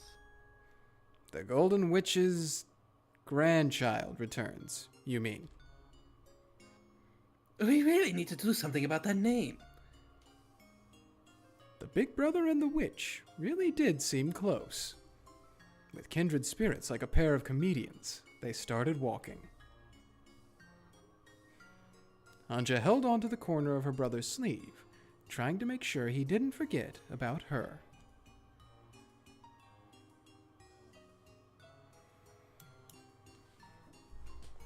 Ah, And that's another chapter down. that's another chapter down. So far, we've done the chapters entitled Prologue, Turo Kenjima, and this one was 6-year-old Ange. All right. Now, this is your final farewell to this series, so I'll let you dictate the pace that you'd like to go. Okay. Do you want to keep going now, or do you want to stop? Well, I do unfortunately have work tomorrow, and I I do as well. I know that another chapter would not probably take like 2 hours, but just for the sake of giving ourselves enough time, and so that we can just take it at a nice pace, especially considering how long the last stream was, I'll say we can go ahead and cut this one here. Okay. I'm okay A with nice, simple 2-hour stream. It's the introductory part, so, you know, just setting up the scene for Ange's game. Yeah. Thoughts Anything so over here? far? Anything over here? Anything over here? No. Well, the whole dang normal board screen is filled up, I think, for the first time ever. Yeah, Because this is where Erica went when she was on the board. but the one that Ange Yeah, the was one in was with still Ange blank. was still blank. Well,